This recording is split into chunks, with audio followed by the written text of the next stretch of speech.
ভাইকে পেয়ে গেছি।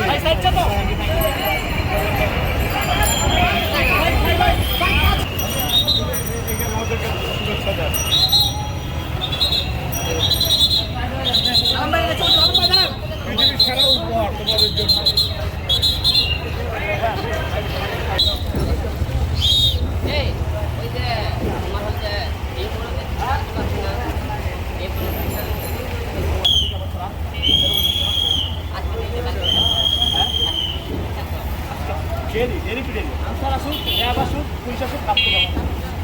যেহেতু সরকার এখনো গঠন হয়নি, সারা বাংলাদেশে এলোমেলো।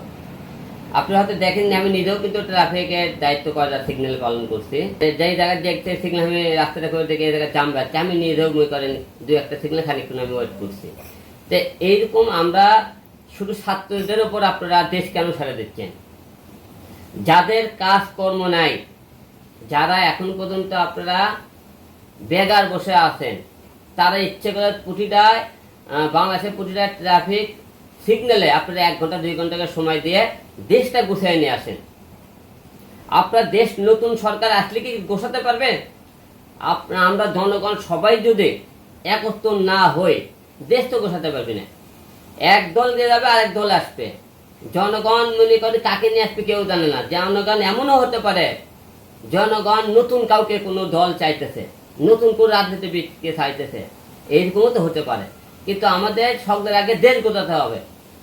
ভোটার চিন্তা আপনি দেশের ভোটার চিন্তা পরে করেন, আগে চিন্তা করতে হবে দেশ বা দেশ। এই গত কয়েকদিনে সারা বাংলাদেশ যে এলোমেলো হয়েছে, আগে এই দেশটাকে সাজান, দেশের জনগণ সাজান, কর্মস্থল ঠিক করুন। আপনাদের কাজে আমরা অত্যন্ত খুশি। আপনারা আসেন বলে আজকে আমাদের সবাই মিলে সরকার পতন করতে পেরেছে। আপনারা এইরকম দলে দায়িত্ব পালন করুন যে আমরা সোনার বাংলাদেশ চাই, এমন বাংলাদেশ চাই যে বাংলাদেশ নতুন একটা ইতিহাস হয়ে তৈরি হবে, যে আমরা আপনাদের সাথে একত্র হয়ে নতুন বাংলাদেশ আপনারা উপহার দিতে পারেন। আমি তো শুরু থেকেই যে কোনো ছাত্র বলেন, অন্যের প্রতিবাদ করা হিরো আলমের একটা আগে থেকে অভ্যেস, প্রতিবাদে গড়ে ওঠা। ছাত্র আন্দোলন থেকে আপনারা শুরু থেকে ছিলাম। আপনি দেখছেন আমি কতটা আন্দোলন করেছি, নিজের জীবনের কথা ভাবিনি, আমি মাঠে ছিলাম এবং যে কোনো অন্যের কাজ আগে থেকেও প্রতিবাদ করছি, ভবিষ্যতেও করে দেবো। দেশ স্বাধীন করে আমরা কিন্তু এখনো স্বাধীন মুক্ত হতে পারিনি। কারণ একটাই, গত কয়েকদিন ধরে ছাত্র আন্দোলনের সাথে আমি হিরো আলম শুরু থেকে এখন পর্যন্ত মাঠে আছি, আপনি সবাই দেখেছেন। কিন্তু জনগণ স্বাধীন হতে পারেনি। দেশ স্বাধীন হওয়ার সাথে সাথে সেই দিন থেকে সারা বাংলাদেশে ঘরে লুটপাট, লোক খুন, জ্বালাও পোড়াও, আমরা কিন্তু এমন স্বাধীন চাইনি। আপনি প্রতিহিংসার শিকার হয়ে আপনার একটা পরিবার ধ্বংস করতে পারেন না। আপনি আমার উপর ক্ষোভ থাকতে পারে। আজকে আমরা বিভিন্ন জায়গায় দেখেছি যে আমাদের এখানে লাশ ঝুলে আছে, এখানে পড়ে আছে, এই বাড়ি করেছে, ঘরে লুট করা হয়েছে, মধ্যরাত্রে আমাকে ডাকাতি করা হয়েছে, বিভিন্ন মার্কেট লুটপাট করা হইতেছে, বিভিন্ন মনে করেন প্রতিষ্ঠান জ্বালিয়ে দেওয়া হইতেছে।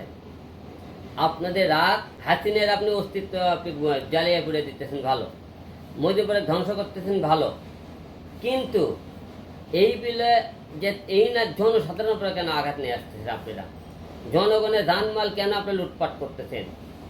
আপনি মার্কেট কেন আপনি লুট করে নিয়ে যাইতেছেন? আপনি একটা পরিবার, আমার বাবা অন্যায় করছে, তার বিনিময়ে আপনি আমার হলেতে দাদাকে, আমার ভাইকে, আমার মাকে কেন মারতেছেন আপনি? কিন্তু আপনারা একটা জিনিস ভাববেন, মানুষ পরিস্থিতির শিকারে কিন্তু কিছু কিছু লোক আওয়ামী লীগের সাথে মিশে তার লেগে তাদের জীবন বাঁচানো চলছে, তার পরিস্থিতির শিকার ছিল।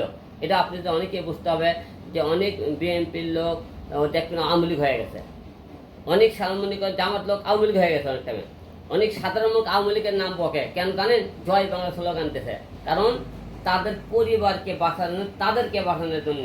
কিন্তু তাই বলে এই না যে প্রতিহিংসার শিকার হয়ে আপনার দেশ ধ্বংস করবেন, রাষ্ট্র সম্পদ ধ্বংস করবেন। আমরা এরকম স্বাধীন কিন্তু চাইনি। আমরা স্বাধীন করতে চেয়েছি এরকম, এই স্বৈরাচার সরকার আমাদের দেখতে চায় না জনগণ। জনগণ যে কোনো লোক যেমন ক্ষমতা দিতে পারে তেমন ক্ষমতা নিতে পারে, তা কিন্তু আবারও বাংলার মাটিতে প্রমাণ করে দিয়েছে। জনগণ এবং ছাত্ররা। তাই আমি বেশি কিছু বলতে চাই না, আপনাকে বলবো যে এমন কিছু করেন না আমরা দেশ স্বাধীন দেশ আমরা অস্বাধীন হয়ে যাই।